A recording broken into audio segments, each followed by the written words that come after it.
โนแล้วก็มีใบยุ่งยากเพราะแล้วเนาะตัวเนาะใบง่ายๆเนี่ย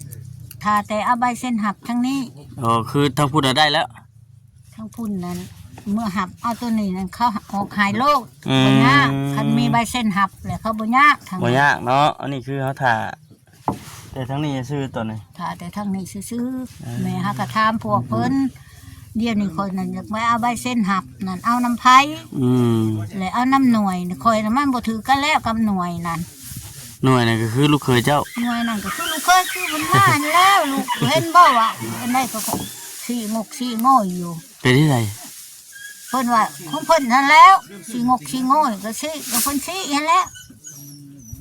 สี่อันเบ็ดได้สี่เอาอธิบายให้ฟังหน่อยตุสี่แล้วว่าดินดอนเพิ่นยังมีห่วงบ่หรือได้แม่ก็บ่คู่มือนี่บ่คู่มือยังมาเจาะมาสี่ว่าดินดอนตอนหญ้าเนี่ยยังแม่ก็บ่อุกดอกของกับใบกรรมสิทธิ์ของแม่ก็มีแหละสมโนโตเล็กก็แม่ก็มีแหละนะแล้วขึ้นทะเบียนนี่ก็แม่ก็ขึ้นมาพี่บ้านก็หับเลย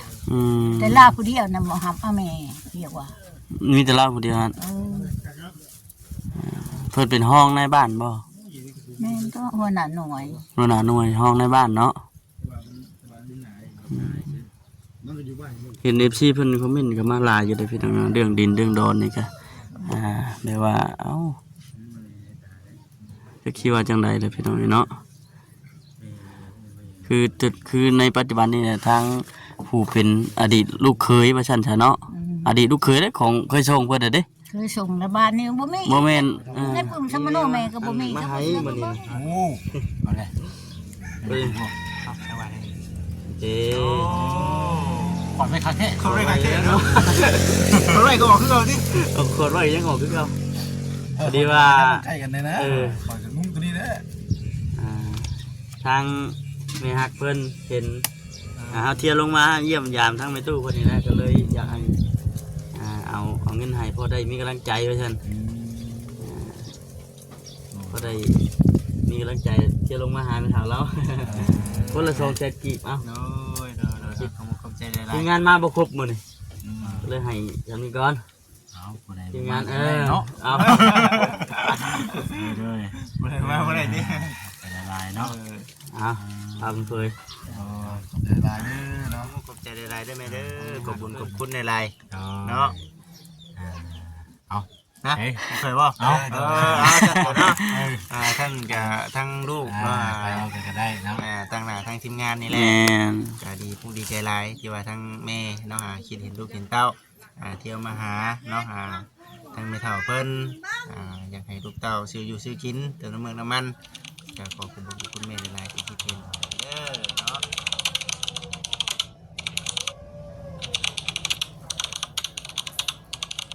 เนาะพี่น้องเนาะเปิดภาพมาอยู่ที่บ้านที่เฮือนไม่เท่าคูณหรือว่าเฮือนไม่ตู้คูณเพื่อนพี่น้องเนาะรอบก่อนนั้น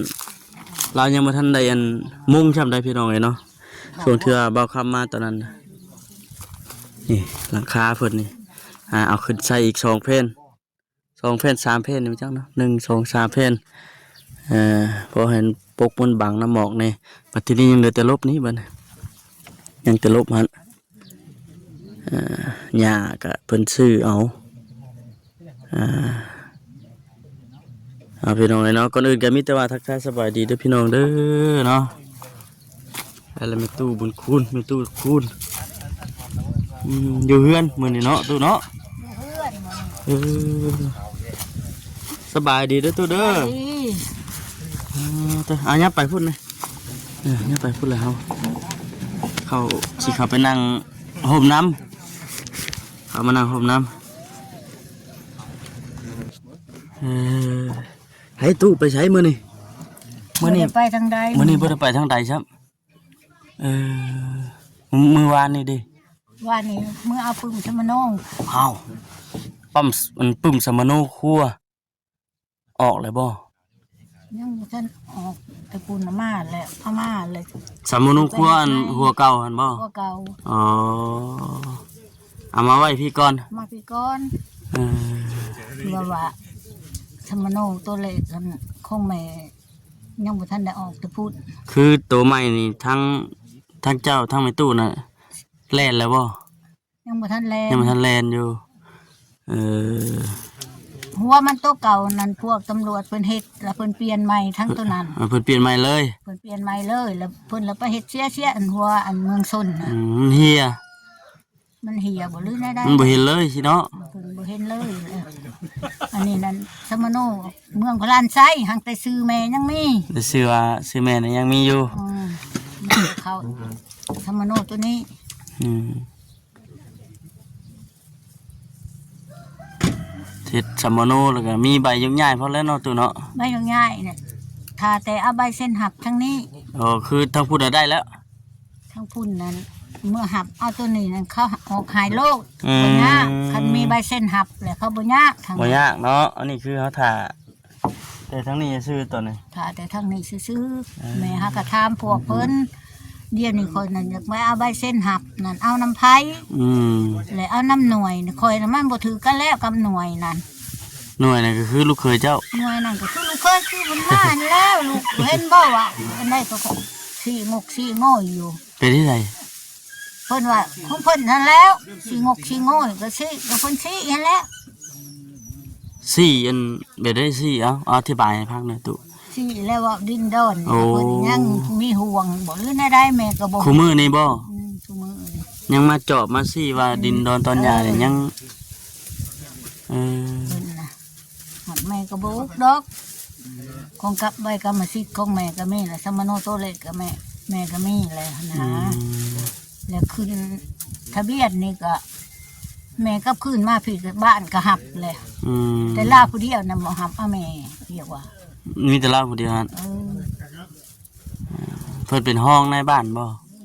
แม่นก็หัวหน้าหน่วย หัวหน้าหน่วยห้องในบ้านเนาะ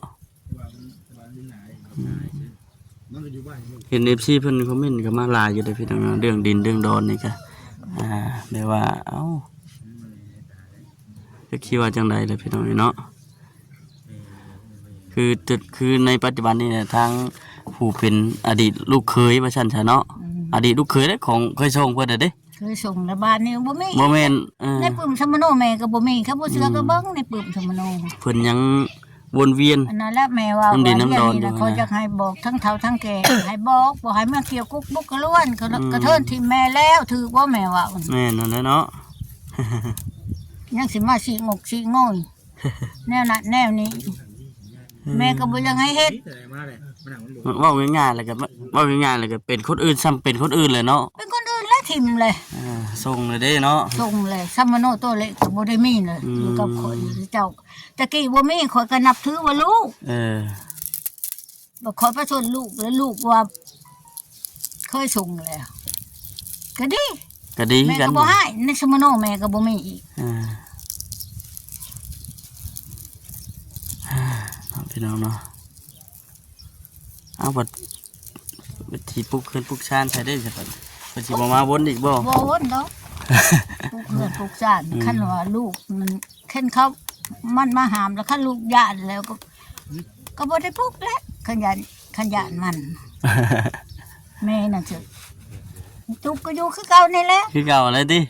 เก่านี่แหละ น้องพี่น้องเนาะคิดว่าเพิ่นแบบว่าจบกันแล้วก็คิดว่าแบบอยู่ต่างคนต่างอยู่สิบ่แม่นเนาะยังมาอัน ว้าวหันว้าวนี่ว้าวเพิ่นเบิ่งแม่ ว่าเขานำซ้ำป้าก็สิให้แม่ละบ่เห็นให้ตาบอดมื้อนี้ก็วันศีล อืม จะได้จังว่าเลี้ยงแม่ อืม แต่ระยะผิดกันมานี่นะ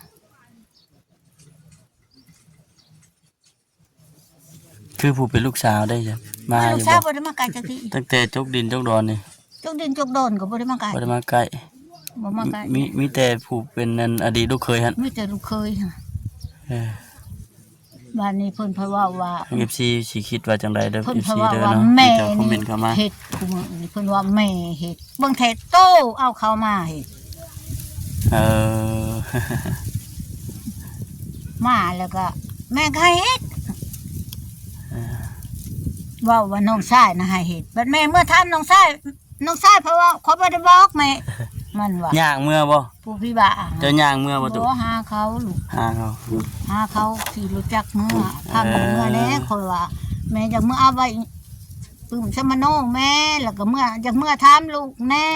ถามหยังนี้บัด ถามว่าดิ้นด้อนต้อนยาอันนี้นั่นลูกบ่ให้เขามาเฮ็ดอันผู้พี่บ่านั่น อ่า มันเพราะว่าแม่เฮาบ่ได้บอก มันเพราะว่าแนวนั้น อืม บ้านนี้เพิ่นเพราะว่าแม่นี่เฮ็ดก็ว่าบ่แม่นเพิ่นเฮ็ดมันผ้ามาพวกนี้มานั่นก็เพิ่นเอามา ยังว่าไม่เห็น เคยเนาะเป็นหยัง แล้วก็เทินลูกถิ่มแล้วคอยนั้นบ่อยากให้เอามาวนบ่ให้มาวนแม่จะอยู่ผู้เดียวว่างๆลูก อันนี้ยังมาสิงกสิโง่ยหันแม่บ่คักแม่แล้วว่าน้ำเฒ่าน้ำเกมื้อนี้ เว้ามื้อนี้บ่ แม่ว่าคนบ่คักมาแน่แล้วน่ะเฒ่าแก่เพราะว่าบ่อยากหานบอกว่าข่อยก็บ่อยากหานบอกปานใดพุ่นว่า บ่ลูกเคยเห็นบ่ คันบอกแล้วมันหายว่าหาเจ้าหาคนอื่นเด้อบอกแม่ก็เอาว่าสิหาคนอื่นไปบอกบ่อยากให้มาแล้วก็เทินหมู่ว่าบ่แม่นลูกแม่นเต้าเลย จังไดก็มีแต่ว่าติดตามเบิ่งอันแหละเนาะ ที่ตาม อืม แม่ก็บ่วนเลย ว่าสิเป็นจังได บ่ให้มาวนบ่ เป็นได้ไดฉันลูกชายผู้ที่ว่าอยู่พุ่นน่ะ ลูกชายผู้อยู่พุ่นน่ะก็มือ ใครแน่เลยบ่ยังบ่ใครเลย มันบ่ใครเห็นเลยลูกเอ้ย เอ้า เมื่อก็ยังขอเงินนำแม่ซับ แต่ละเทื่อน่ะเพิ่นเป็นหึงอะดิ เป็นได้2 3 4 5ปีแล้วได้ เอาคิดว่าแบบว่ามันกำเนิบและเป็นไปสินะบ่แม่นบ่แบบว่าเป็นแล้วได้ยืมเลย ยืมเลย เออ ยืมเลยลูก อืม โบเฮ็ดโบสั่งโบอยากได้ สั่งอยู่ซื่อๆเป็นคนอยู่ซื่อๆ คือปัจจุบันนี้เราอยู่กับเมียกับลูก อยู่เมียกับลูก ลูกอาศัยกับ มันก็มีเด้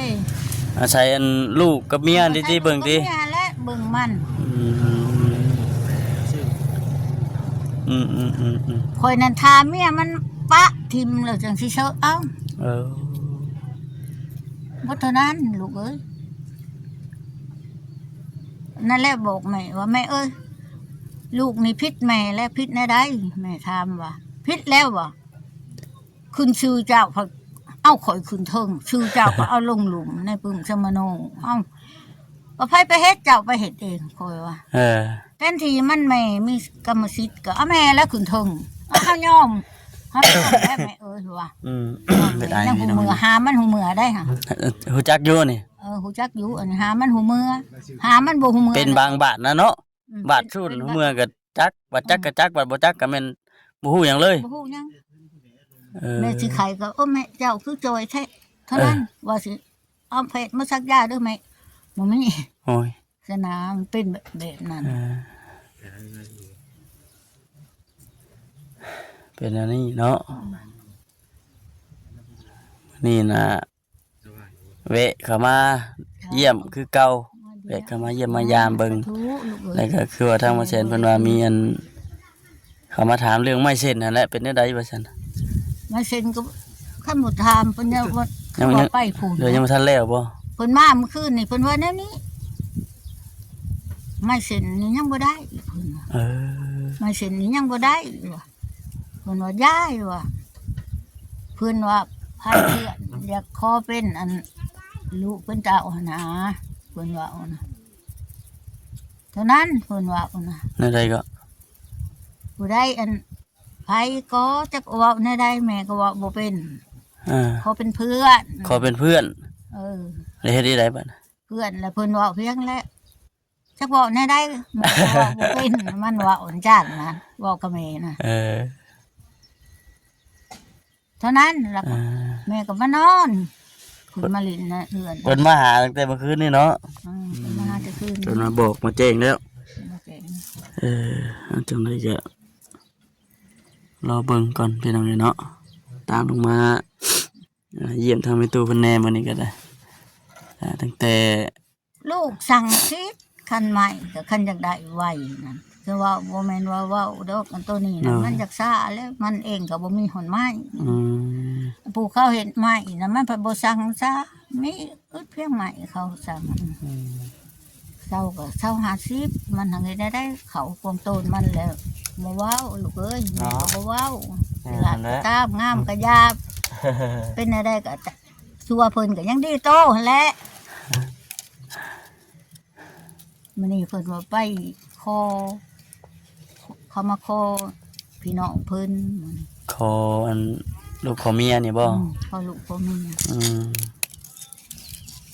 กินข้าวแล้วบ่จะตุกินข้าวเที่ยงแล้วบ่ กินแล้วเขาวเถียงไปกินเพื่อนก็จะเขาจะให้กินแล้วเขาจะเอิญไปกินอยู่ที่เห็นรถ เพิ่นอันนั่นเฮ็ดหยังให้กินมื้อนี้ ป้า สู้กินมื้อนี้ เฮ็ดป้า เฮ็ดปลาปลาหยังตุ ป้านี่แหละเขาจะอันนั้นเขาจะซื้อป้าแล้วเขาจะเฮ็ดกิน โอ้กินหลายคนซุ่มเซล หลาย เนาะ คน2-3เพื่อนไปกินบนเดียว อืม เฮ็ดแล้วเขาจะเอิญดอก ไอ้เอกเท่านี้มันโอ้ยต้องเว้าเด้อพี่น้องเนาะเฮือนห่างแต่นี่จักได้ในอนาคตเนาะตัวเนาะในอนาคตภายภาคหน้าแต่ว่าสิหลายๆคนนี่แต่ว่าสิยับย้ายมาอยู่แถวนี้ไปจ้ะ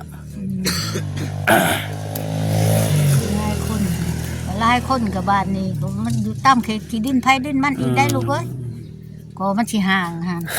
ไผได้ดินหลายก็แม่นห่างแล้ว ห่างเลยเนาะ ถ้าผู้ได้ดินทีแล้วก็ เพื่อนทีน่ะก็ลูกเขาหลายบ้า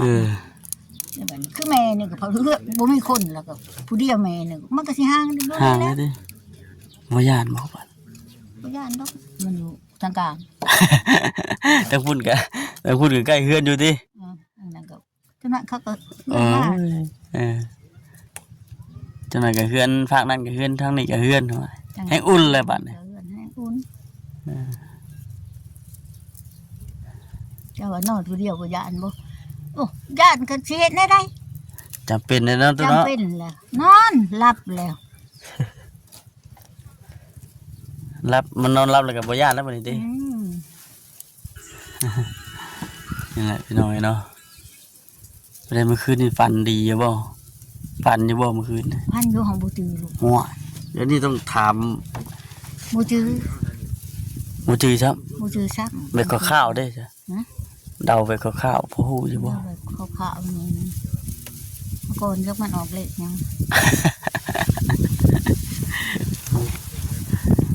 ตู้ละฝันนี่อยากแม่นเด้ตู้ละฝันคือสุกร ได้ นี่ ลูกบ่แม่นเว้าได้ลังเถื่อก็บอกเป็นต้นซื้อเราได้ ที่ก็บอกเป็นตรงชื่อเลย ลังเถื่อบอกเป็นต้นซื้อ อืม ถือหลายเถื่อแล้ว คนในบ้านนี่บ่ คนในบ้านนี่ก็ถือ ว่าง่ายๆไปคือทางแม่ตู้ฝันเลยมาบอกกับเจ้าสิบ่บอกเลยกับเจ้าบ่ซื้อ บอกเลยบ่ซื้อ แต่ว่ามันออกตัวนั้นดีบัดน่ะ วันนั้นมันออกอะลิ เออ นี่บาทเล็กๆเห็นเด้ มาเกี่ยวเขานี่แม่ไปเกี่ยวเขาน้ำ อืม ไปเกี่ยวเขาเลยมาส่งแม่มาส่งแม่แล้วเกี่ยวเขาแล้วมาส่ง อืม มือวันจันทร์คือสิแล้วเลขสิออกเรียงพันนั่นคอยพันน่ะเขาเอาแล้วมาให้ดู เอาแล้วมาให้ แล้วมาให้ละบาทนี่เลยบ่ซื้อเบิดน้ำเสียลูกไปซื้อเอาตัวเดียวตัวหนึ่งตัวบ่ซื้อเสีย ผิดพลาดไปตัวหนึง ปิดตัวหนึ่ง อืม แล้วก็บ่ได้ เนาะ บางเทศมันสิไล่ปองเรื่องเหล็กแล้วก็ส่งปองเนาะ อันนี้คือว่าเรื่องเลขเรื่องหวยเนาะตัวเนาะแต่ว่าก็บ่ได้คอยดินคอยหยังดอกพี่น้องเนาะถามไทยเบิ่ง เขาบ่ได้เคยลินดอก อืม แม่เองนั่นก็บ่ได้เคยลินจะบ่จักชับ บ่จักช้ำบ่จักสิซื้อไปได้บ่จักสิเอาไปได้ติ แต่ว่าพันน่ะพันแนวใด อืม เมื่อยามเพื่อยามน้องก็พัน อืม พันแหละแม่ก็บอกเขาแล้วมื้อเช้า อืม สู้กูมานอนเฮือนสู้นี่กูขึ้นไปรถชื่อว่าต้นจุดลงตะเฮือนไปคบมาในตาราง เออ แม่ละบอกสู้อยากได้สู้ซื้อเบิ่งเด้อสู้บ่เคยซื้อเลย เออ บ่เคยลินเขาอ่ะ เออ บ่นอนก็คืนบ่มันออกอะลีเพิ่นแน่เพราะว่าแม่งความลาว สิได้เด้เห็นติ สิได้เด้เพราะว่าบอกบ่เชื่อหลายเพราะว่าปัญหามันเปาะมันเปาะ บัตรมันใกล้สิถึกว่าซั่นเนาะบัตรมันสิถึก ถือ บัตรมันตรงกันนะพี่น้องกันว่าสิเว้าก็ได้บัตรมันตรงบัตรมันคิ้ว มันชี้ นั่นแหละ เขาถือเขาเมื่อบานอันนั้นเมื่อบานโพ เมื่อบานโพนี่ก็เขาถือนำหลายคน เขาก็ให้ผู้50ผู้20ผู้30ส่วนมากเห็นว่าเจ้าเมื่อพุ่นน่ะเป็นย่างเลยบ่ ย่างก็ย่างลูก ย่าง บางเถื่อก็บ่มีหลุดมีล่างก็ย่าง บ้านลูกชายอันน่ะ เมื่อบ้านลูกชายก็ย่างหอดโกให้ไปหอดบ้านละล่วงแม่ย่าง เกิดลึกไก่เนาะ ใกล้นั่นแหละ บ่ใกล้นั่นแหละแต่เราล่วงลงมาหาบัวค่ำก็ใกล้เติบเลยเด้บรรยากาศบ้านทองแซงลงมาย่างแต่บัวค่ำมาพี่ไม่ย่างเลย ลึกไก่อันนี้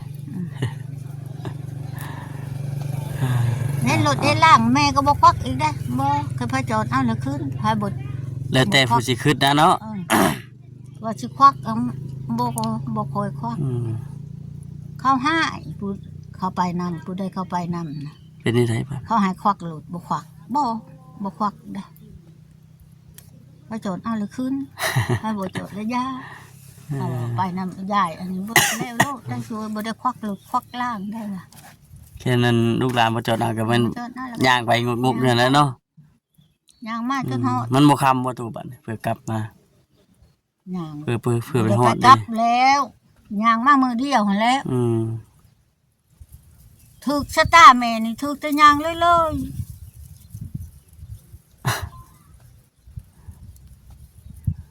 ไปหันไปนี่ย่าง มีแต่ย่างอย่างเดียว อย่างเดียว เนาะเอาพี่น้องเลยเนาะแวะเวียนเข้ามาหาทางแม่ตู้เพิ่นมื้อนี้ก็ได้เยี่ยมยามถามทาย แล้วไปทางใดก็สิบ่ได้แล้วตาก็สิบอดแล้วหูก็สิหนวก บ่ได้ไปตัดอ้อยแต่หึงเลยเด้เนาะ บ่ได้เทิงเติบแล้วลูก เติบตั้งแต่ ลูกมาปะตัดพุ่นแหละ ล่าสุดตั้งแต่มื้อนั้นพุ่น เครื่องของร้านในกับปานนั้นพี่น้องเนาะเผาของแน่ยันเครื่องเฮียในกับปานนั้นบาทนี่เจาะแล้วบ่เข้าเจาะแล้วบ่ ยังอยู่ นั่งดูเดี๋ยวก็สิย่างนั่นบาดนี้ เข้าอันนั้นน่ะเจ้าน่ะสิยังอีกประมาณจักมื้อ เขาอันนั้นถึงยังบนเยอะนั้น บ่อันตัวที่ว่าเจ้ากินปัจจุบัน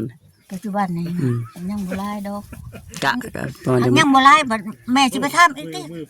จะเข้าสิให้แม่น้อยให้น้อยให้ไล่เฮาได้แม่ก็จะเห็นแล้วแห่งานแม่ไปเฮ็ดนำก็ทั้ง10กว่าวัน เนาะ แล้วแม่เลยสิไปทาบเบิ่งแมลง โอ้ข้าวที่ว่าเจ้าไปเฮ็ดเวียกนำเพิ่นนั่นบ่โอ้ยังบ่ทันได้เบิดบ่ซั่นตุ ยังบ่ได้เบิดแต่เอามาเขาให้ตัวละน้อยให้ เอ ตัวละน้อย อ มันก็แม่ก็จะฮู้จักกำหนดคันเขาจ้างคัน มันได้หลายได้น้อยจังได๋เฮาก็อยากฮู้เนาะ ก็จะฮู้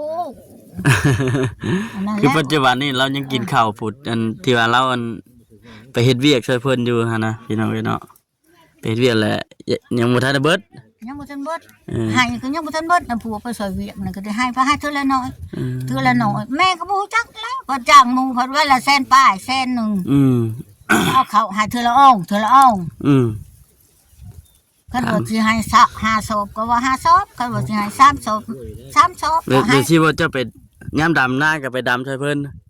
ยามเกี่ยวก็ไปเกี่ยวโอ้เฉพาะเกี่ยวใช่บ่ เฉพาะเกี่ยวคันดำน่ะไปดำน้ำชุเพิ่นนั่นแหละบ่ได้ให้เม็ดนึงหยังกินก็บ่ได้กินน่าแล้วไรนี้ ผู้นี้เนาะอยู่นี้เนาะ นี่แหละผู้ลูกเคยผู้บ่ถูกนี่นี่คือกันนี่แหละนี่ว้าวชี้เขามาให้แม่กินชี้เขามาให้แม่กินให้ตาบอด ลูกเคยเว้าหั่นบ่ลูกเคยเว้าว่ามาสีข้าวให้กิน เป็นโศกให้ตาบอดอย่ามาเสือกกระท่ามบ้านท่ามเมืองเห็นบ่ลูกเคยมากินข้าวให้แม่ ว่าชวนทั้งแม่ตู้กันว่าพังนะลูกเคย ไปว่าบนอื่นว่าน้ำแต่เครื่องบ้านเนาะ จะย้อนสิให้จะเข้าหวานให้น้องแต่แท้เข้าซองโสมมันนึกไปเกี่ยวเอาโสมหนึ่งบางแท้ก็กินมูนแม่เฮ็ดมูนแม่อันนี้ให้แม่เกี่ยวเอาสิเป็นเพียง หน้าแต่ว่าบ่ได้เข้าพี่น้องเนาะ โอ้ยก็ย้อนสิเข้าอยู่มาเลี้ยงแม่อีกบ้านนี้ก็ตึกแม่บ่ให้มาใกล้ได้บ้านนี้ได้ อ้าวบัดยามหน้าสิให้ไปเฮ็ดบัด ยามหน้าก็สิให้บ้านให้เมือง ให้เมืองเฮ็ดบ่ให้เมืองให้บ้านเมืองเพิ่น ให้ เฮ็ด บ้านเมืองเฮ็ด แล้วเพิ่นสิ เขา ให้ ให้เขาได้กินเขา เขาให้เท่าได้แล้วแม่กิน เฮ็ดให้ค่าหน้าเด้อเนาะ ให้ข้าหน้าแล้วแม่กินบาดนี้แม่บ่เฮ็ดแม่เมื่อยแล้วแม่เฒ่าแล้ว แม่นั่นแหละ ว่าแน่นี่แล้วมีแม่ก็สิกินแล้วบาดนี้บ่มีแม่ก็สิอยู่ เอาพี่น้องเนาะมีแต่ว่าคือสิประมาณนี้แหละแต่ว่าคลิปหน้าคิดจังว่าร่วมกันอีกเทื่อนึง แม่น เลยทีมงานเพิ่นสิเข้ามาร่วมนำเด้อ จ้า โอเคตุ้ยสบายดี ได้ดี ไป่ะพี่น้องเนาะเออ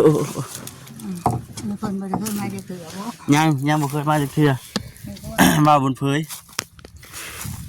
ยังบ่เคยมาจักเทื่อเนาะมันเป็นเทื่อแรกบ่เทื่อแรกบ่เจ้าน่ะ สบายดี สบายดี เท่ดีเนาะ ออกกันซะบ่มียังให้นะคือ นะย่องเนาะย่องชื่อแล้วย่องชื่อเอายับเข้ามานั่งใกล้กันเนาะ โอ้ว่าเขามียังให้ได้บ่ บ่แล้วค่อยมานั่งอารมณ์มื้อสิเนาะ นะ มานั่งอารมณ์มื้อสิสิมีหยังมีแต่คำปากคำเว้าค่อยเด้อ มานำกัน4คนเนาะมื้อนี้เนาะเฮาเนาะมากัน4คนพี่น้อง4หนุ่มแดดนั่นแหละใครอยู่มันบ่หนาวเนาะ พอดีได้ทำนี่นะ พอดีอากาศ ก็เป็นพอดีจังสิหนาวแห้งกับบ่หนาวสิร้อนกับบ่ร้อน มีแต่บ้านเผยได้ไงคือหนาวคือหยังครับ เอาข่อยมันคอเล นี่ ย เสียง เสียงหายหายป่ะเสียงหาย เนาะ ผมไม่ได้กินเงินว่าพึกเลยแต่ว่ามันหนักมันเป็นนะวะมาได้สำนีเนาะธรรมดาตัวกินขนมมึงคืนนี้จ้ะขนมมึงเอาบอยเสียงมอกเลยขนมกุ้งนะไปว่าผมกินกินน้ำปั่นเลยโอ้ยกู วัดพื้นได้ไหมเห็น ไปมาแต่ชวนมันโดดอะไรเงี้ยคอยมาเห็ดน้ำปั่นอยู่เพื่อนมาแซนเพิ่นนะใส่น้ำเคียวร้ายๆมาสั่นเรียกแซ่บมาสั่น ยี่ผิดวิไฟอีกมัน โอ้ แต่วัดเท่านั้นแหละ ว่าขาช่วงห้อน กินแซ่บเลยแซ่บมันที่นั่นผลเสียตัวนี้แหละอีกอย่างมันนั่นน่ะคอยมันอยากจะกินไข่แน่คอยได้ไปกินนั่นเลยน้ำกันเลยมัน เป็นเดียวกันได้ดิ คอยกระหักกับใครนี่จนฮอดเกือบทิศหนึ่งเลยเสียงเบ็ดก็เจ้าเดียวเลย ว่าอากาศมันหนาวเป็นอากาศเย็นหนาวมันเป็น เราเปลี่ยนมาทันดิ จมูกเห็นเราเป็นปากเปลี่ยน เนี่ยทางนั้น มันชุดเห็ดหรือว่ามันชอบเห็ดบอกคือมันคู่หรือว่า เราอยู่ที่นี่เนาะ เพราะว่าเนี่ยมันโค้งไปทำงานน่ะ มีแนวว่าอันมาให้บนนี้นะ โอ้ เอาเลย เฮ้ย ครับสวัสดี เจ๊ ขวัญไม่คักแค่ เขาไรกันเนาะ เขาไรก็ออกขึ้นก่อนดิ เอาขวดไว้ยังออกคือเขาพอดีว่า ใกล้กันเลยนะขอจะงุ้มตัวนี้นะ ทางแม่ฮักเพิ่นเห็นเอาเทียนลงมาเยี่ยมยามทั้งแม่ตู้คนนี้นะก็เลยอยากให้